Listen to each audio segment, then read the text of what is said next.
جو بڑا امپورٹنٹ ہے اطہر کاظمی صاحب، بیسکلی یہ جب یہ پہلے بھی آپ سے اس سے متعلق بات ہو چکی ہے، یہ جن نگراں حکومت سے متعلق، یہ کیا ذمہ داری جس طرح سے بات کی جا رہی ہے کہ بھائی یہ تو بڑی ایک بھاری ذمہ داری ہے، اور اب تو اس کا وقت بھی ظاہر ہے کہ بڑھ چکا ہے، ذمہ داری ہے یا لوگ اسے لاٹری سمجھتے ہیں؟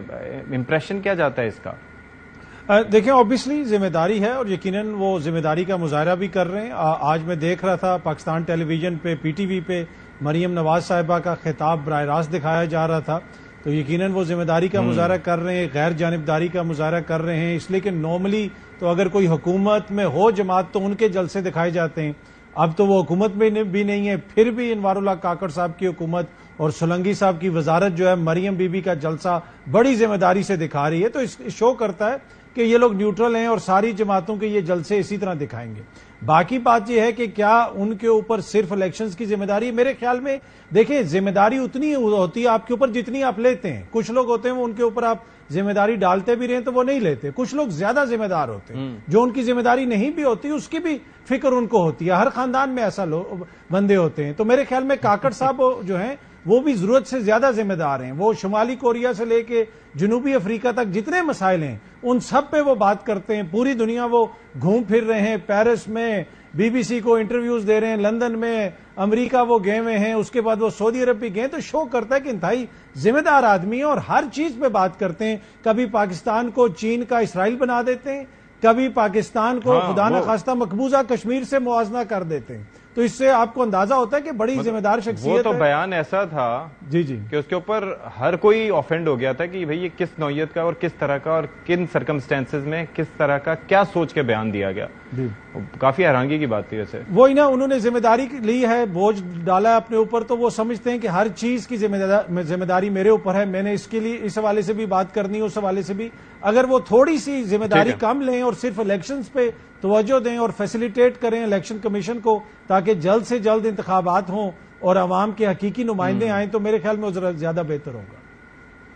اچھا عامر صاحب، یہ ذرا فرمائیے گا آپ کہ یہ اب آہستہ آہستہ اب جیسے نون لیگ کا جلسہ ہوا، پھر کافی جماعتیں اب ایکٹیو ہمیں دکھائی دے رہی ہیں، MQM پاکستان بھی، یہ کچھ اب فضا بنتی آپ کو دکھائی دے رہی ہے الیکشن سے متعلق؟ اور اب کیا آپ کو لگتا ہے جو ڈسکنیکٹ ایک عوام کے درمیان اور سیاسی جماعتوں کے درمیان پایا جاتا تھا وہ گیپ فل ان ہوگا آپ کی نظر میں؟ بہت شکریہ اسحاق صاحب۔ دو تین باتیں چکے ہوئی ہیں۔ ایک تو احمد اویس صاحب نے کہا کہ کون سی اتھارٹی کے تحت، اتھارٹی تو انہیں قانون دیتا ہے لیکن اخلاقی طور پہ انہیں نہیں جانا چاہیے تھا۔ خصوصی طور پہ نہ تو UN میں ان کی کوئی شرح نہیں تھی کہ وہ کوئی منتخب وزیر اعظم نہیں ہے کہ وہ ہماری پالیسی کو کوئی بیان کر رہے تھے۔ میں نے قانونی نقطہ بیان کیا، اخلاقی طور پہ انہیں جانا چاہیے تھا سعودی عرب، تو وہ کمرشل فلائٹ سے چلے جاتے۔ انہیں اگر آکسفورڈ یونین کی سپیچ کرنی تھی وہ کمرشل فلائٹ پہ جاتے، خود جاتے کہ مجھے بطور وزیر اعظم طلب کیا گیا ہے لیکن میں خود جا رہا ہوں، تو بہت اچھی بات ہوتی۔ خاص طور پہ جو کہا گیا کہ ان کی پیسے وصول کیے جائیں، یہ PTI کے چونکہ لیڈر ہیں، سینئر رہنما ہیں، قابل احترام ہیں، لیکن ان کے جو چیئرمین ہیں وہ یہ ساری باتیں 2018 کے الیکشن سے پہلے کیا کیا کرتے تھے آپ کو یاد ہوگا۔ وہ کہتے تھے یہ ایمنسٹی چوروں کے لیے آتی ہے اور میں سب سے آ کے ریکور کروں گا۔ آتے ہی انہوں نے ایمنسٹیاں اپنے دونوں بجٹ میں دے دی۔ یہ ان کا دعویٰ تھا کہ میں یہ سب کچھ پیسے واپس لوں گا، کیونکہ میں انہی کے دیکھ رہا تھا۔ وہ کہتے تھے گورنر ہاؤس میں گرا دوں گا، یہ بڑی بڑی سلطنتیں بنی ہیں، PM ہاؤس کو یونیورسٹی بنا دوں گا، یونیورسٹیز بنے گی ایٹسٹرا۔ لیکن میں عامر صاحب میں تھوڑا سا انٹرپٹ اس اعتبار سے کروں گا کہ ہم جو بات کرتے ہیں، میں آ رہا ہوں ایک چیز میں تھوڑا سا انٹرپٹ کر کے آپ سے ایک چیز کر دوں پھر اس کے بعد آپ بات کیجیے گا۔ جی میں صرف ایک چیز بیچ میں صرف ایک چیز میں کہہ رہا ہوں کہ دیکھیں بات یہ ہوتی ہے کہ اگر ہر کوئی آ کے کسی کی غلط بات کو جسٹیفائی کرتے ہوئے خود وہی چیز کرے تو پھر بات صحیح نہیں رہتی۔ طریقہ تو یہ ہے کہ اگر کوئی غلط کر کے گیا ہے تو آپ وہ ویسا نہ کریں، اور خاص طور پر نگراں حکومت پہ تو بہت ذمہ داریاں ہوتی ہیں اس اعتبار سے۔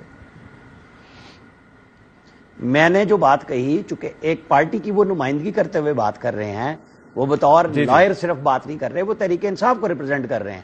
اس لیے اشفاق صاحب ذرا بات کو تحمل سے سن لیجئے۔ میں نے اس لیے بنیاد پہ بات کی کہ اگر یہ مثالیں قائم کر دی جاتی تو نہ تو نگران وزیر اعظم کو یہ ہوتی ہمت کہ مجھ سے واپسی ہونی ہے پیسے کی، چوروں سے پیسہ ریکور کیا ہوتا تو بہت کچھ ہوتا، اچھا ایمنسٹیاں خود نہ دیتے۔ اب آپ آ جائیں الیکشن کے ماحول پہ، جو آپ کا بنیادی سوال تھا۔ دیکھیں الیکشن کا ماحول سیاسی جماعتوں کو ہی بنانا ہے، اور جنوری کی 28 بنتی ہے اگر الیکشن اتوار کو ہونا ہے یا پھر 4 فروری کو. اور یہ جو مولانا فضل الرحمان صاحب نے کہانی بنائی کہ جی سردی ہوتی ہے، تو 1997 کا الیکشن 3 فروری کو ہوا تھا، یہ ذہن میں رکھ لیں. اور اس وقت کلائمیٹ چینج کا اتنا برا اثر نہیں تھا کہ سردیاں بہت زیادہ سکڑی نہیں ہوئی تھی. آج کل تو پتہ نہیں چلتا سردی آئی اور چلی گئی. یہ کہانیاں جو مرضی وہ کہیں مولانا فضل الرحمان صاحب، لیکن الیکشن رمضان شریف میں پوری کمپین چلی تھی 97 کی، جو جنوری میں پورا مہینہ رمضان شریف کا تھا اور 3 فروری کو الیکشن ہو گئے تھے. لہذا یہ ساری باتیں دیکھتے ہوئے کہ اگر آج مریم نواز نے جلسہ کیا ہے، پی ٹی آئی کی جو قیادت موجود ہے انہیں یہ اعلان کرنا چاہیے جن کے اوپر پرچے نہیں ہیں، کیونکہ جو اسٹیٹ پہ حملہ کریں گے ان کے ساتھ قانون حملہ آور بھی ہوگا، ان کو چیک بھی کرے گا، انہیں پکڑے گا بھی. پیپلز پارٹی کے لیڈر بلاول بھٹو جلسے کر رہے ہیں، وہ پنجاب تک میں آ کے کر کے گئے ہیں. تو پی ٹی آئی کو اپنے وہ چہرے لانے چاہیے جن کو انہوں نے اس طرح کے حملوں میں نہیں جکڑوایا اور وہ سیاست کرنا چاہتے ہیں تو جلسے کریں. جب وہ جلسے کوئی روکے گا تو پھر میں اور آپ سب کوسچن اٹھائیں گے کہ کیوں روک رہے ہیں بھائی. اگر کوئی انتخابی عمل میں جانا چاہ رہا ہے، اپنی پارٹی سازی کرنا چاہ رہا ہے، تنظیم سازی کرنا چاہ رہا ہے، کوئی لوگوں کو میسج دینا چاہ رہا ہے تو وہ دینا چاہیے، کیونکہ یہ ماحول سیاسی جماعتوں نے بنانا ہے. پی ایم ایل این پہ بڑا اعتراض تھا، لیڈر نہیں آتا. اگر وہ آ رہا ہے اور وہ آنے سے پہلے ان کی پارٹی وارم اپ کر رہی ہے اپنے لوگوں کو، کارکنوں کو، تو میرے خیال میں یہ سب کے لیے ایک اچھا راستہ بن رہا ہے کہ آپ سب اپنی اپنی لے کے آئیں اور جلسے شروع کر دیں.